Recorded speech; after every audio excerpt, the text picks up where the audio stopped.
Olá! Para a nossa reflexão de hoje, eu trouxe esse livro publicado pela editora Frater, O que os Outros Vão Dizer.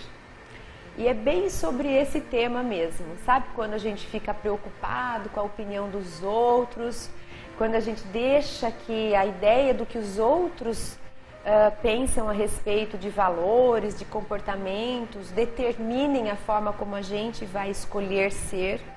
É sobre esse tema. É um livro infantil direcionado para o público de 8 a 10, 12, mas também pode ser lido para crianças menores. Mas é aquele tipo de historinha que serve para todo mundo. Todo mundo é capaz de aprender uma lição interessante de vida, tirar algum tipo de reflexão, de questionamento. Então, o livro se passa na grande floresta, chamada Floresta Suntuosa. E é a história desse esquilinho, o Beto.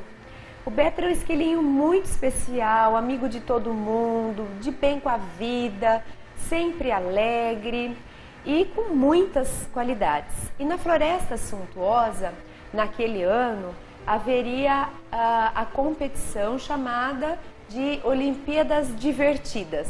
Assim como no nosso planeta também, periodicamente, os atletas do mundo se reúnem para se testarem, para competirem, né? E buscarem aí os seus reconhecimentos. Lá também, periodicamente, acontecia essa tal de Olimpíada Divertida. E o Beto agora já estava em idade de participar, né? Antes ele fazia parte dos espectadores, né? Ele ia para assistir, ele vibrava, ele era fã.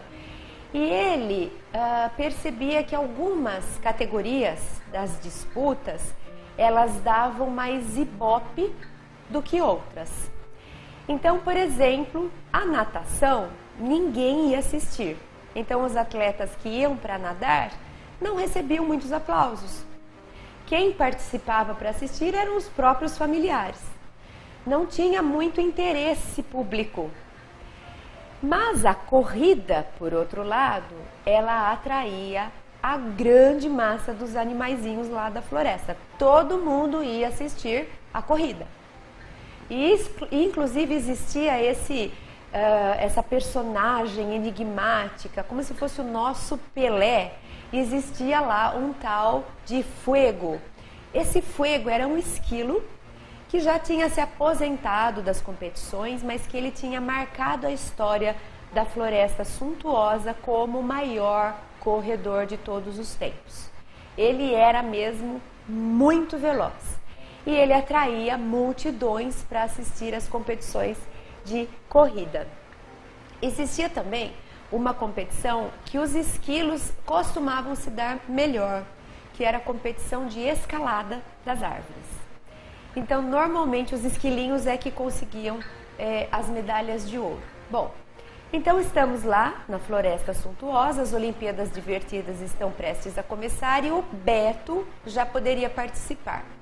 O Beto, dentre os esquilos, ele era o que mais conseguia ter agilidade na escalada. Então, todo mundo estava pensando que o Beto ia competir para isso. Mas o Beto estava mais interessado nos aplausos, no ibope, ele queria muita gente assistindo, ele queria todo mundo vibrando com ele, era isso que o atraía, mais até do que a medalha. Ele estava querendo competir de modo que muita gente assistisse e muita gente o aplaudisse. Então, o que ele faz? Ele vai e se candidata para a corrida, que era onde mais bichinhos estariam.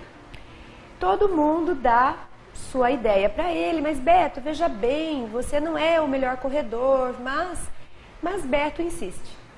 E Fuego, aquele grande personagem, veio para assistir às grandes Olimpíadas e encontra com Beto. E Beto explica para ele, olha, você é o meu ídolo, eu queria tanto correr como você, né? E o Fuego fala, mas olha, eu nasci assim, né? Isso faz parte de mim. Você, pelo que eu vejo, também nasceu para escalar. Por que você não investe nisso? Não, mas eu quero onde todo mundo está. Enfim, Fuego ajuda Beto, dá algumas dicas. Beto treina, e aí no dia das competições, né, Beto vai para fazer parte da corrida. E quando Beto chega, cadê o público? Não tinha quase ninguém. E ele então pergunta, cadê todo mundo? Por que as pessoas não estão aqui?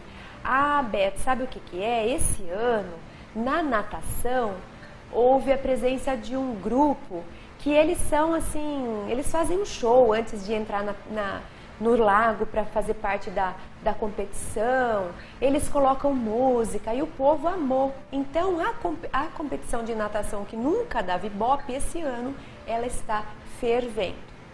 Beto então participa da corrida, ele vence, não tinha ninguém para aplaudir e ele fica com aquele gosto amargo de uma vitória que não era bem aquela que ele tinha desejado. Porque todo mundo estava agora na competição da natação. Mas enquanto isso acontece, o povo ali, os outros bichinhos, os outros animaizinhos começam a gritar, socorro, socorro, tem alguma coisa acontecendo. E Beto ouve e fala, o que foi? Ah, é que um bichinho muito pequenininho, um filhotinho, ele tinha ido lá em cima na árvore, ele tinha escalado, ele era também um esquilinho, mas ele ainda não estava pronto para escalar. Mas ele se aventurou e aí ele estava preso lá no galho mais alto, perigoso. E ele estava quase caindo e não tinha ninguém para fazer alguma coisa. Beto, quando escuta isso, sem pensar, automaticamente, ele simplesmente, em 2 segundos, ele estava lá no alto da árvore. Ele pega o esquilinho, fala para o esquilinho, gruda em mim aqui como um carrapatinho. E ele desce com a maior facilidade e coloca o animalzinho, o filhotinho, no chão. E todo mundo fica olhando para ele e diz assim, uau, quem é você? O que você fez? Que legal que você conseguiu. E o Beto, então, fazendo essa história bastante curtinha, né, dando uma boa enxugada, o Beto tem a oportunidade de pensar a respeito dessa história. Faço aquilo que gosto, que sei, que nasci para fazer, independente de resultado, de reconhecimento, de aplauso. Corro atrás do que todo mundo fala que é legal, do que todo mundo fala que é bom, ainda que isso não me dê prazer, ainda que isso não me faça feliz. Me preocupo mais com os aplausos, faço o que tenho que fazer para ser curtido, para ganhar palminhas, ou faço porque meu coração diz que é o que deve ser feito? Veja que tipo de dilema interessante para nós mergulharmos no autoconhecimento. Fazermos essas perguntas para nós mesmos. Veja que eu resumi em 3 perguntas. A primeira pergunta: quais são minhas habilidades? Quais são meus talentos? O que faz parte do meu ser? Eu sei responder isso? Eu passo um tempo, eu dedico tempo olhando para mim para saber quem eu sou? O que me dá prazer fazer? O que está na minha natureza? O que faz parte de mim? Segundo, aquilo que eu faço para ter aplausos, eu faço para ter reconhecimento, eu estou mais pensando com mais prioridade no que os outros acham. Então, as minhas escolhas, as áreas onde eu atuo, os lugares onde eu vou, o comportamento que eu adoto, eles estão sendo escolhidos em função do que os outros vão dizer?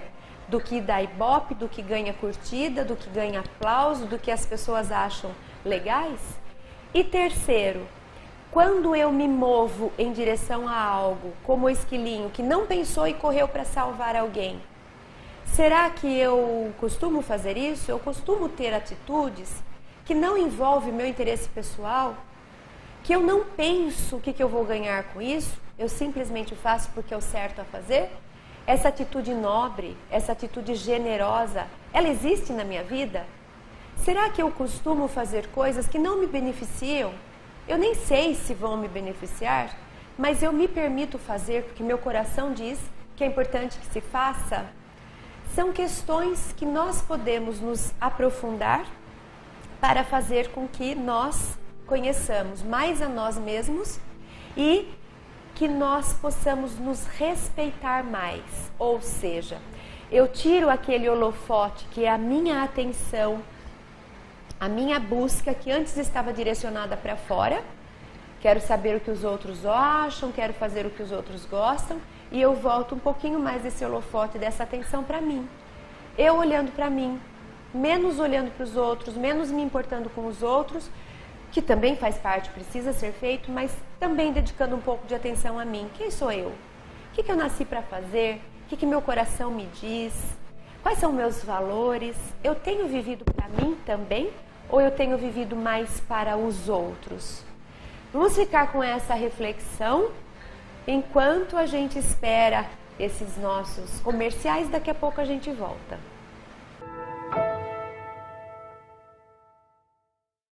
A editora Frater conta com livros infantis e infanto-juvenis que trabalham diversos temas, como autoconhecimento, empatia, felicidade, entre eles, como é difícil escolher, erramos, e agora?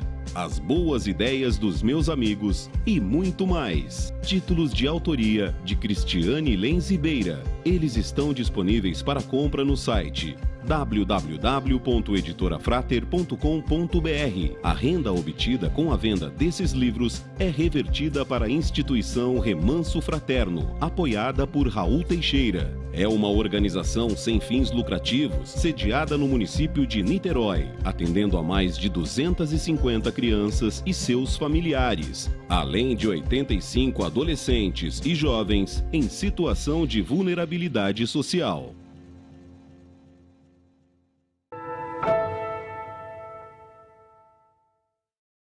Estamos conversando a respeito do livro O que os Outros Vão Dizer, esse livrinho infantil.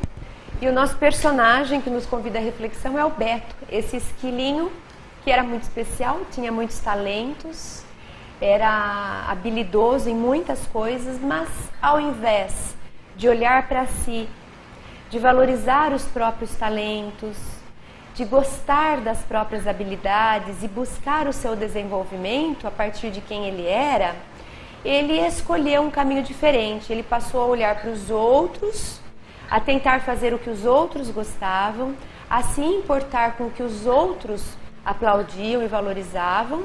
E ele tentou esse caminho e ele não se deu muito bem. Ele não foi feliz, ele não gostou de onde ele chegou. É como se ele tivesse se frustrado, porque aquilo não fazia parte do que era para ser. E de repente ele descobre o que era ele mesmo. Quando ele, num ímpeto para salvar um esquilinho, ele consegue usar as suas habilidades e ele se sente bem por ter feito. Ele escala uma árvore, resgata um filhotinho que estava em risco e, independente de quem estava vendo, independente se ele seria reconhecido, independente do aplauso que viria, ele não se importou com isso. Ele fez o que o coração mandou e ele descobriu que isso o realizava muito mais do que tentar correr atrás do que estava na moda, do que as pessoas valorizavam. Então Beto descobriu que, além de prestar atenção nos outros, que isso faz parte da sociedade, tudo bem, os relacionamentos, mas também a gente precisa prestar atenção na gente mesmo. A gente olhar para as nossas necessidades, para as nossas habilidades. Isso é importante para a gente ser feliz, para a gente ter harmonia, para a gente conviver com bem-estar, com a gente e com os outros. Então nós estamos falando a respeito dessa relação entre o que nós chamamos de si mesmo na psicologia, o nosso ser, o quem eu sou, e o meio social. Existe uma relação, ela precisa existir.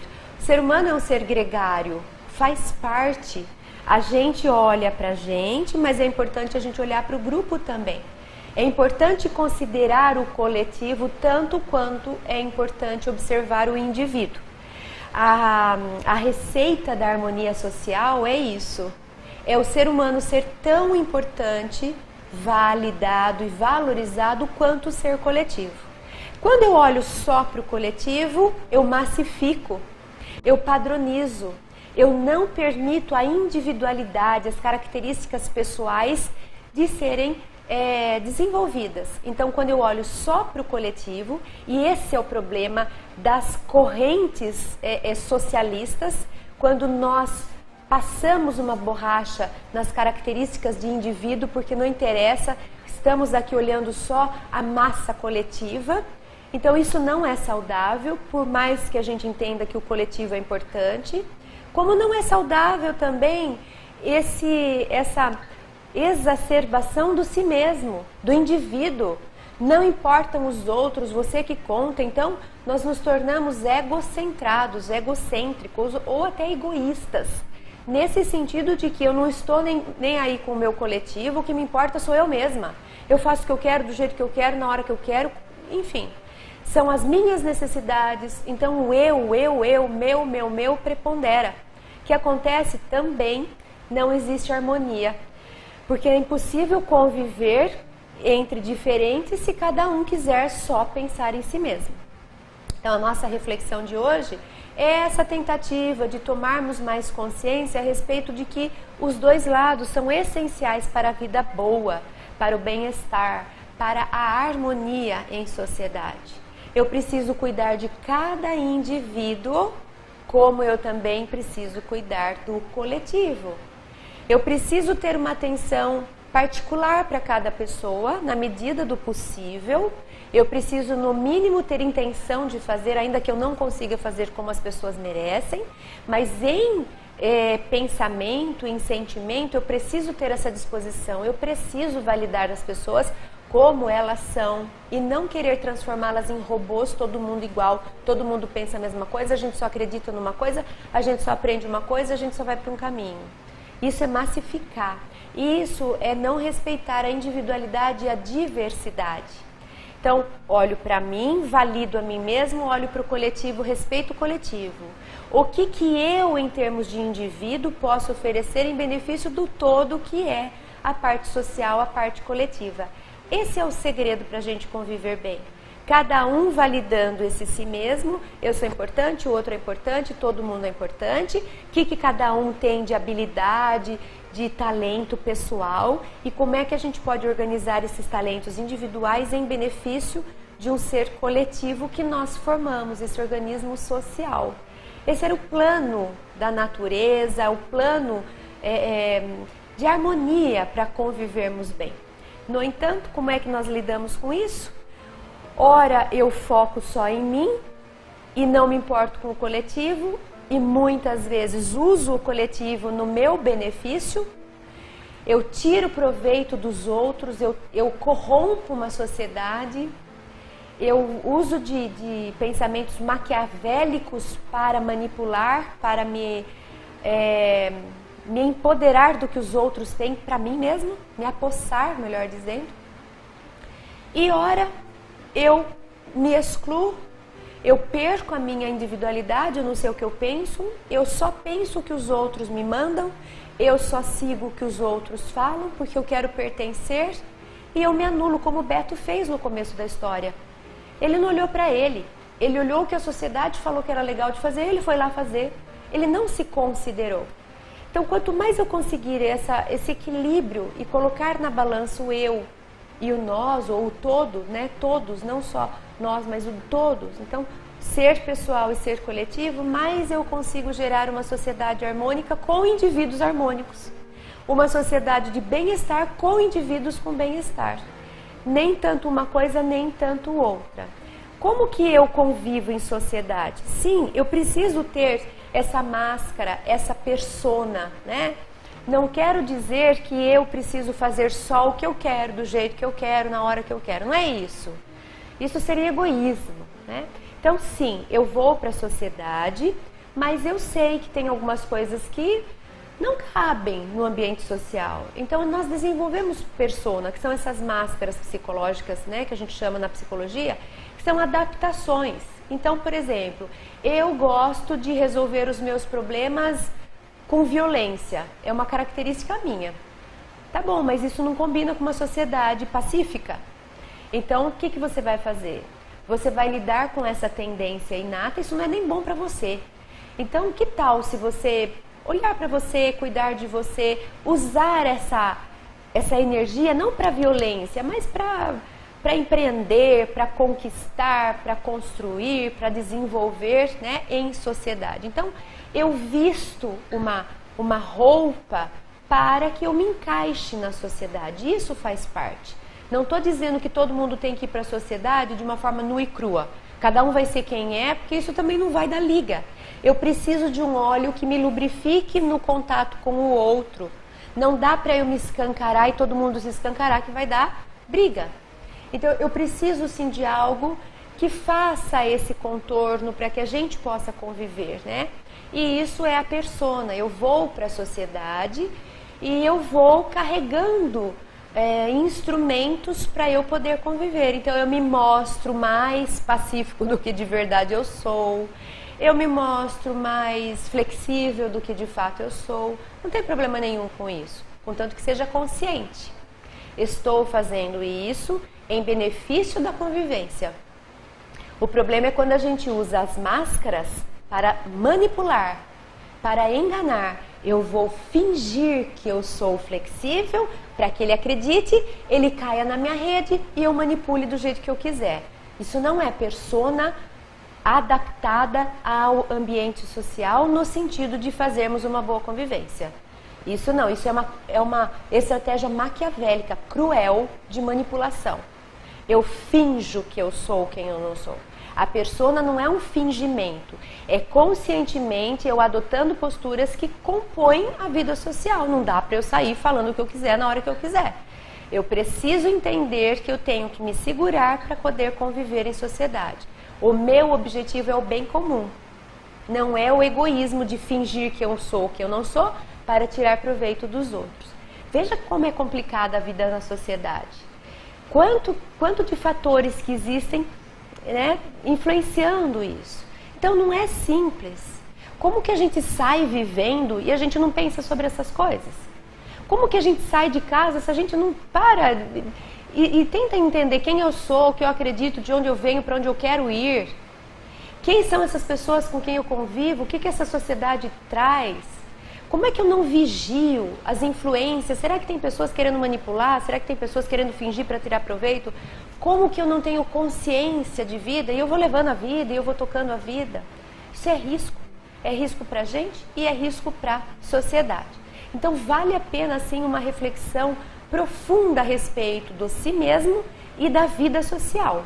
E a gente continua falando um pouco mais sobre isso daqui a pouco. A Editora Frater conta com livros que trabalham reflexões sobre alegria, saúde e bem-estar, além de temas relacionados ao espiritismo. Entre eles, os títulos: A Dança entre Opostos, Viver no Mundo, Os Mestres de Nossas Vidas, de autoria ou coautoria de Cristiane Lenz Beira. Eles estão disponíveis para compra no site www.editorafrater.com.br. A renda obtida com a venda desses livros é revertida para a instituição Remanso Fraterno, apoiada por Raul Teixeira. É uma organização sem fins lucrativos, sediada no município de Niterói, atendendo a mais de 250 crianças e seus familiares, além de 85 adolescentes e jovens em situação de vulnerabilidade social.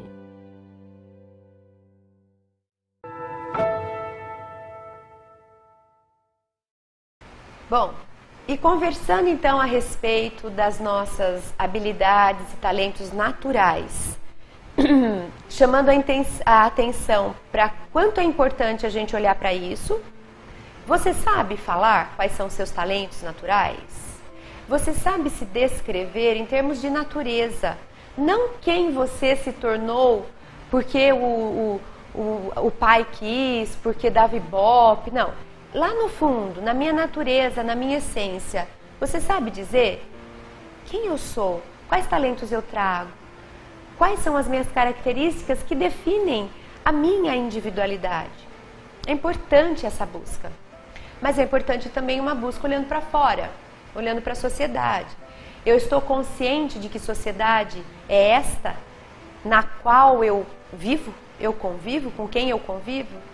Eu estou atenta para saber se as pessoas estão com intenções boas, de um convívio bom, ou se elas estão querendo me manipular, fingir, enganar.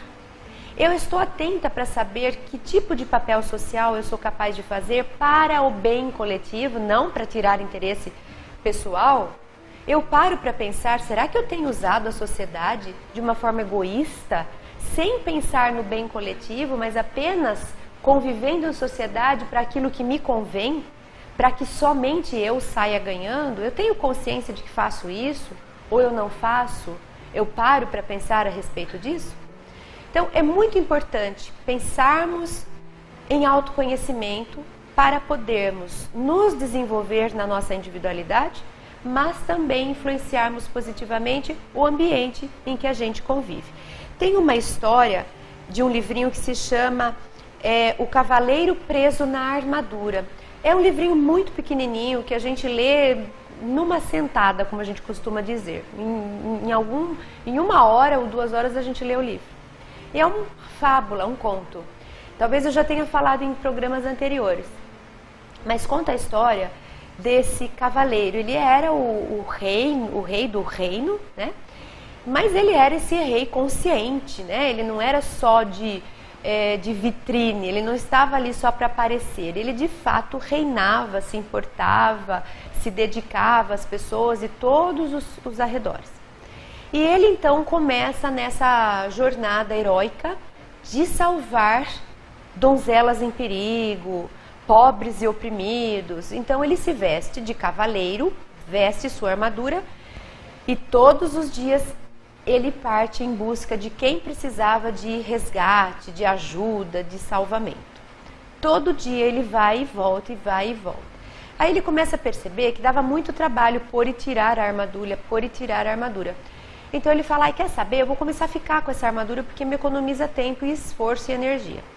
Então, ele dormia com a armadura, ele tomava café da manhã com a armadura, ele voltava para almoçar com a armadura. Mas ele tinha uma família em casa.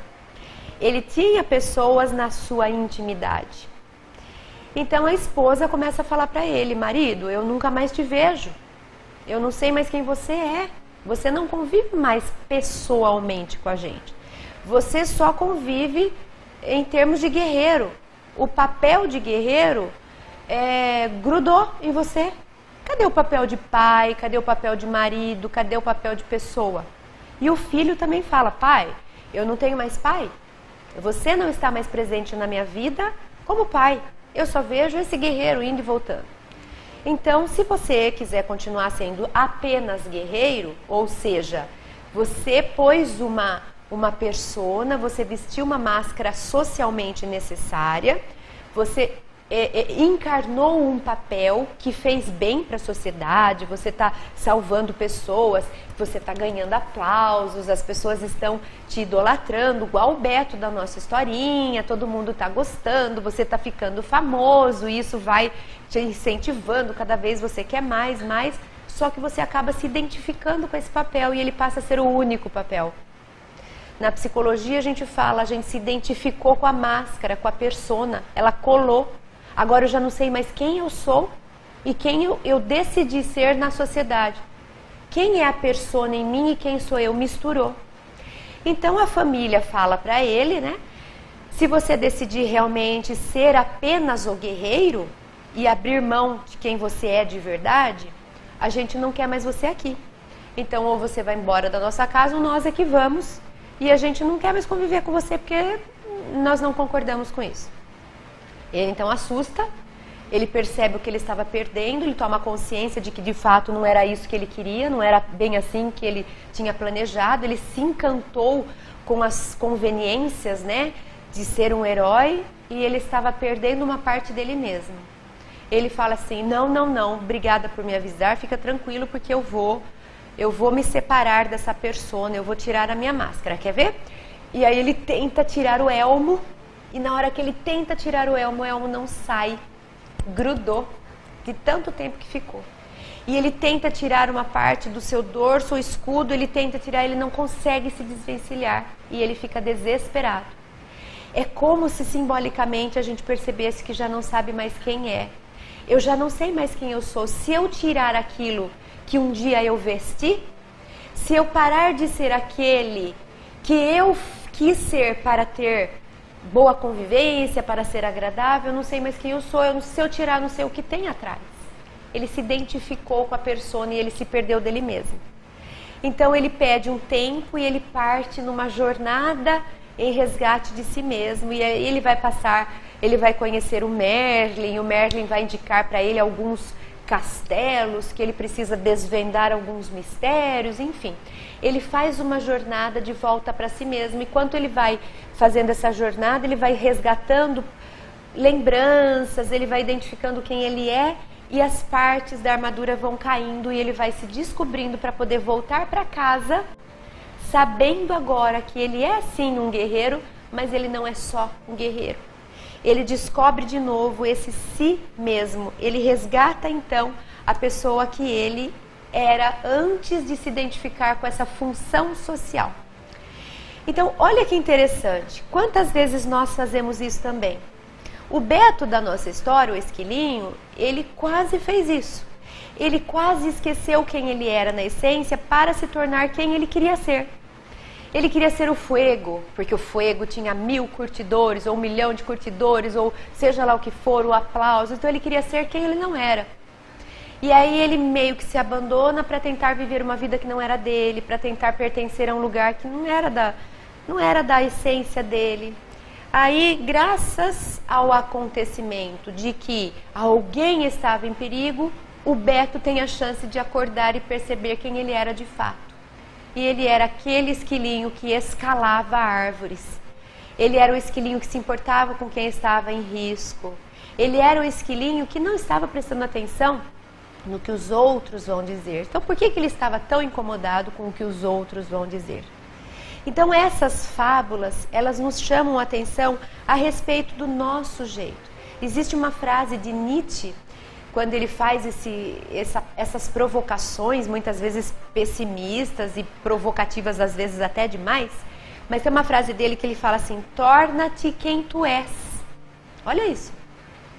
Torna-te quem tu és. E a gente pergunta, mas eu não sou quem eu sou? Nem sempre. Às vezes eu sou quem meu pai quis que eu fosse, quem a sociedade me criou para ser, quem dá ibope. Às vezes eu vou me influenciando por chamados de fora.